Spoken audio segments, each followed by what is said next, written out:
If you look outside, we have that blue hour, as we call it in Norway, with ice on the lakes. It's in the middle of December and it's cold as hell, but we were still able to harvest produce outside still at this time. We're going to do a different twist on the Christmas Swedish meatballs we serve at the Smörgås Chef at Scandinavia House, which is half pork, half meat, and some bacon, some onions, and allspice and these things. But we're also going to create a puree or a mash of things we grow at the farm. This is the butternut squash that we grow in the garden. It's really beautiful. So you see here, you can see these are little baby Brussels sprouts growing on this stem. And this is going to be excellent with the meatballs. We're going to try to pull those out. There we go.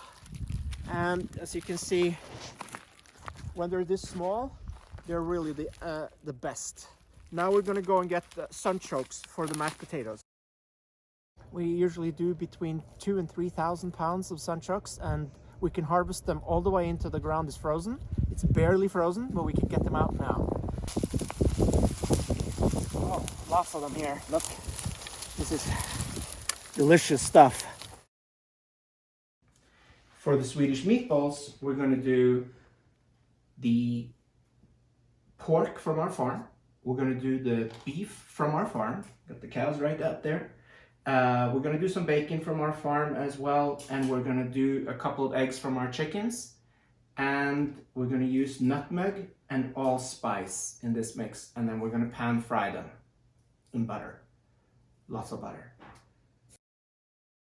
But I realized we don't have any eggs at all. So we got to go grab that. Yeah, Edvard's going to help us collect some eggs. Alrighty.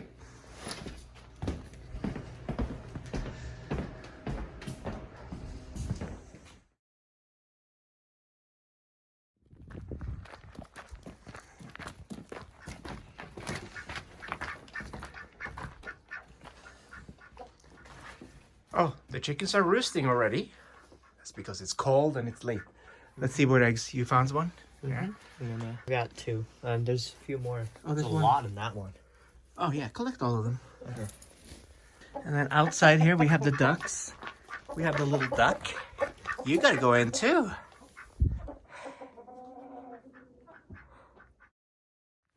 All right, super cool. Oh, she loves to jump for eggs. Mm-hmm. Yeah, so you got the blue and the green and the white. Alrighty. So we have the eggs. We're doing an onion for the meatballs. Just a regular medium-sized onion for about 1 pound, 2 pounds of meat, 1 pound of beef. I like to cut them sideways like this, so they're all mostly even in size. And I have pre-cut the bacon, roughly about a cup of bacon. And we're gonna do the bacon and these onions later on. So we have, how about 1 blue egg and 1 beige egg.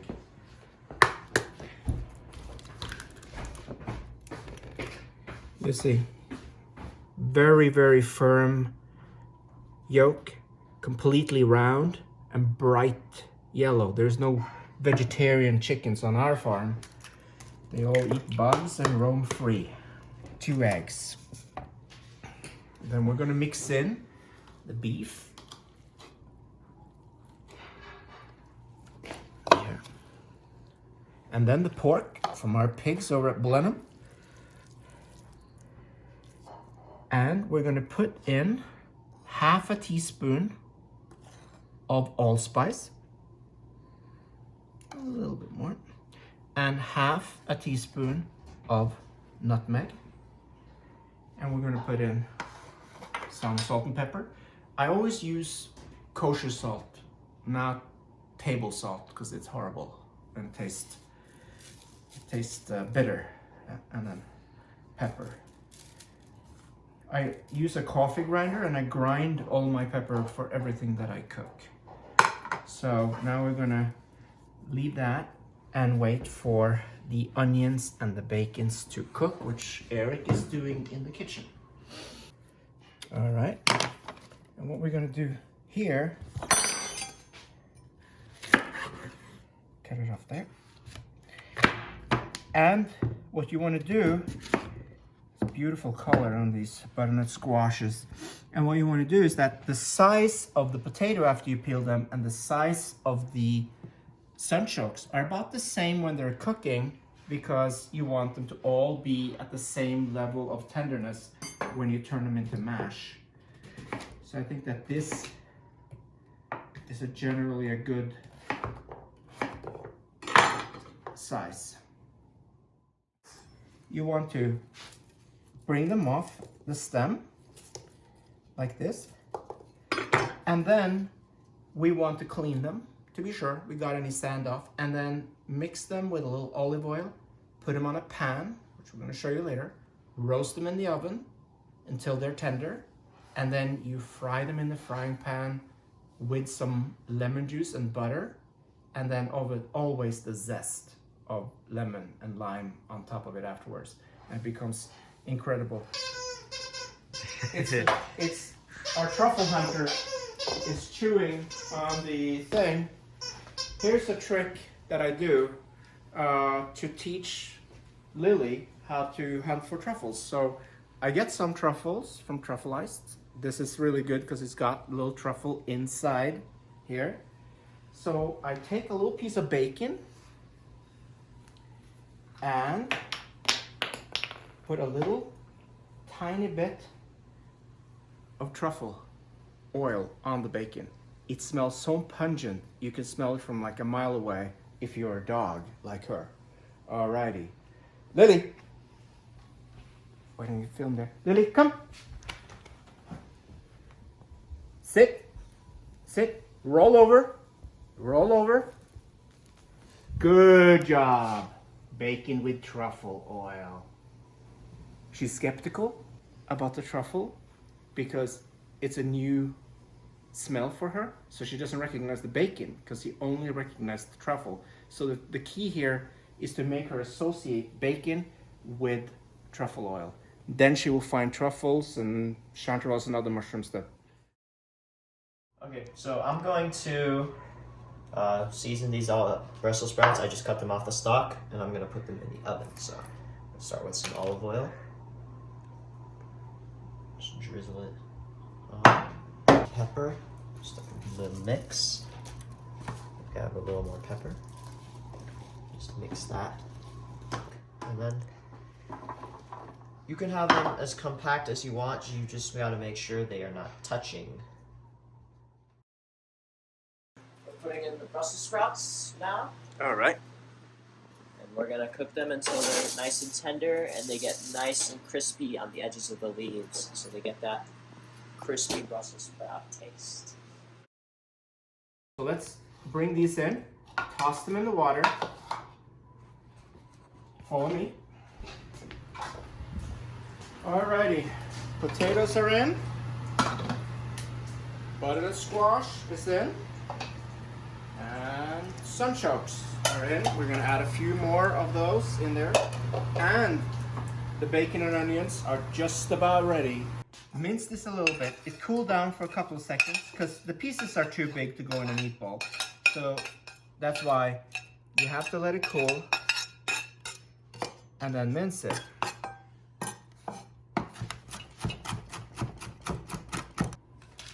There we go. And using your hands to mix the batter for the meatballs is the ideal way to do it because you're not gonna create a very dense mix. And now we can start to make the meatballs. They should be no bigger than about 1 ounce or the size of a quarter. Hi, I'm Lynn. I'm Morten's wife, co-owner of Smörgås at Scandinavia House. Hi, I'm Eric. I'm Morten's youngest son.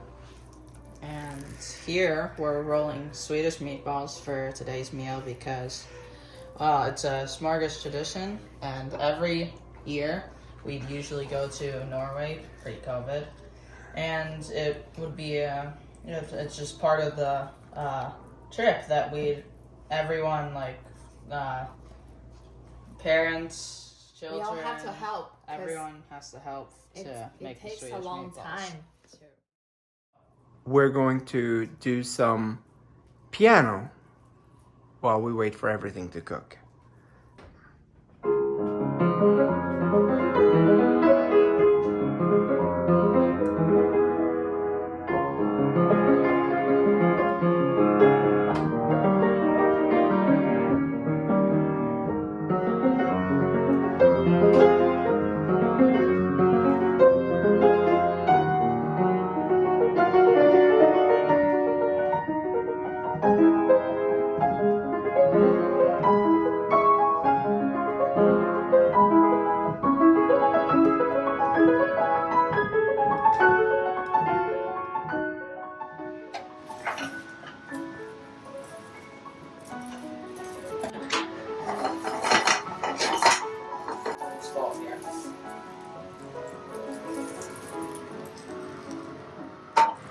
So now we're gonna get a bit of lemon zest on here as well.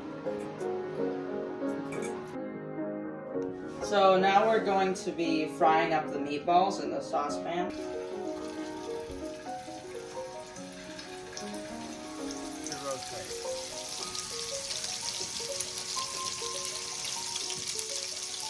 Starting to smell really good. Smells amazing.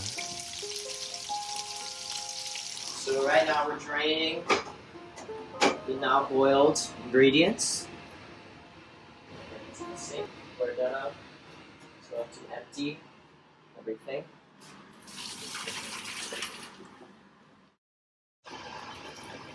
Have half and half milk.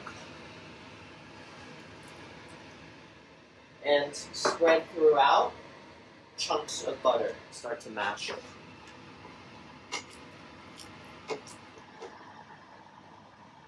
That looks amazing. Oh my god.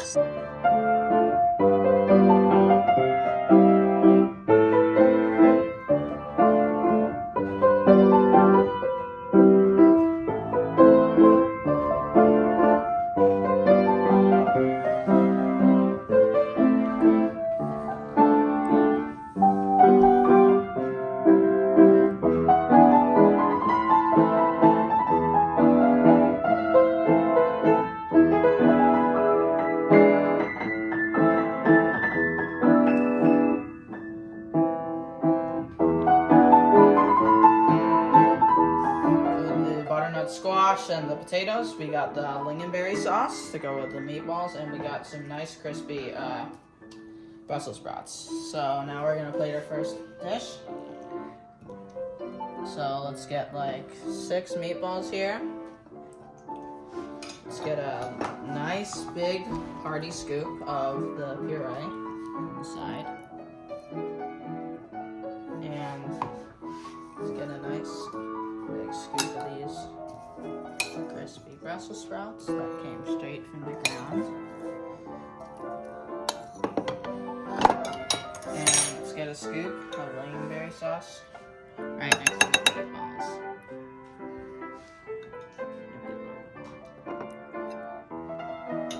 Alright, and this is our finished meal.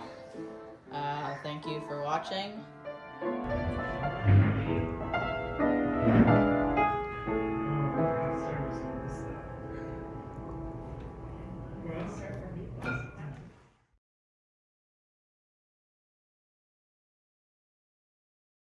I'm Ulrika Bengtsson, and I used to have Ulrika's restaurant in Manhattan. Today I have a traditional Swedish food site called Swedish NYC. Today I'm going to share with you my 3 favorite recipes of glögg. We're going to use the same flavoring for all of them. We have fresh ginger, cardamom, we have cloves, we have cinnamon stick that are dried, and then we have dried pomeranz peels. If you want to use dried ginger, if you can find that, that is also very delicious to have. I have dried some clementines peel, which goes really, really well in any glögg. And also going to use some of the juice from clementine. And that I'm going to do when I make the non-alcoholic. So we are going to make a non-alcoholic, and I like to use this pomegranate juice. And I think it's very dark and rich in color, which I think looks really nice when you pour it into the glass. To flavor it a little bit and break up, I use lingonberry jam. It both adds sweetness and the tartness. Then I have frozen blackberries, which also add a little bit to the color and the flavor of the glögg. And of course we have, let's do one, I press the juice from half, and then I put the whole thing in, put a few pieces of peel, a couple of sticks of the cinnamon, a few. The cloves are very strong and take over, so be a little bit careful with them. And then we have the cardamom pods. They are really good. And I also use a few pieces of fresh ginger. For this non-alcoholic, to give it a little bit of bite, I like to use some chili peppercorn. And of course, like everything else, it's how spicy you like it and how spicy I like it. It depends on how much you should use. But I like a few of them just to give it a little bit of zing. So with this non-alcoholic, it's not only sweet, it has a little bit of zing to it. And then I put this one on, and very slow, so it slowly comes almost to a boil.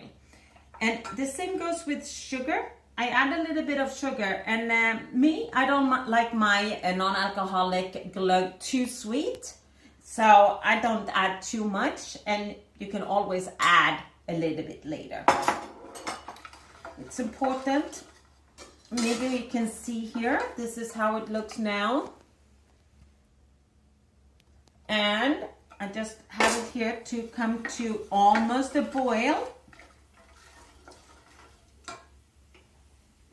And while we are waiting on that, I think if you are one of those that like your glögg really strong, the first thing to do, and you can do that a couple of days before you are going to serve your glögg, is to mix a little bit of vodka. And this lasts for several weeks. So if you want to do a batch that you have for the whole holiday, that works great too. And then I have some port wine, and I think port wine really gives the glögg some body.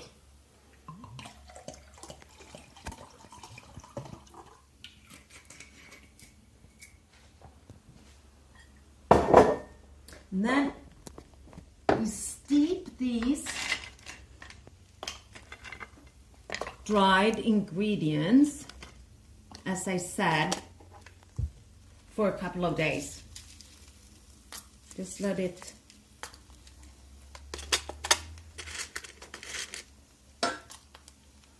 and as we have the vodka in this one, we don't need any chili or peppercorns at all because it's already so pungent. So this can just sit, you cover it up and have it for a couple of days.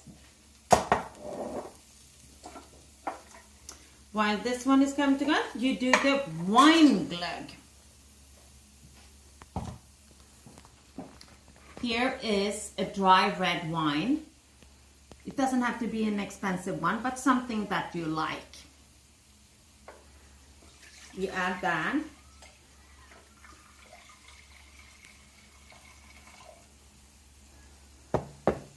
And we use the same dried ingredients, some pomegranates, some cinnamon, some clementine, some dried ginger if you have that, and some fresh ginger, and then the cardamom,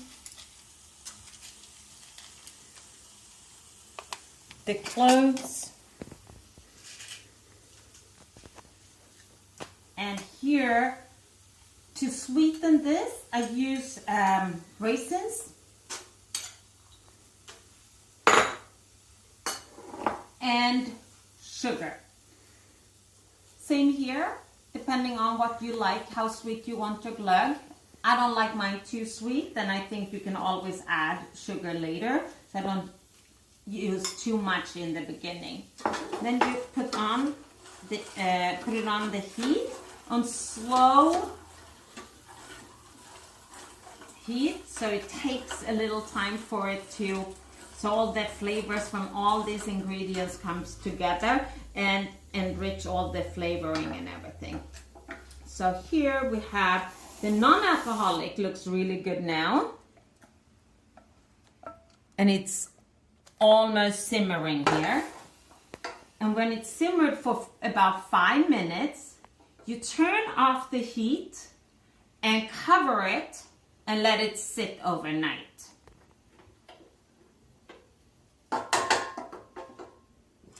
Here I have.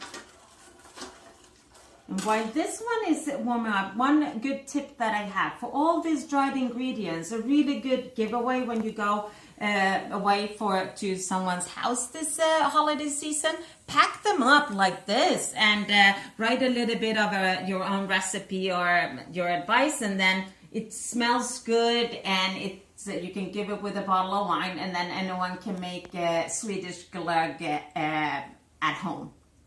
And it looks really cute, I think.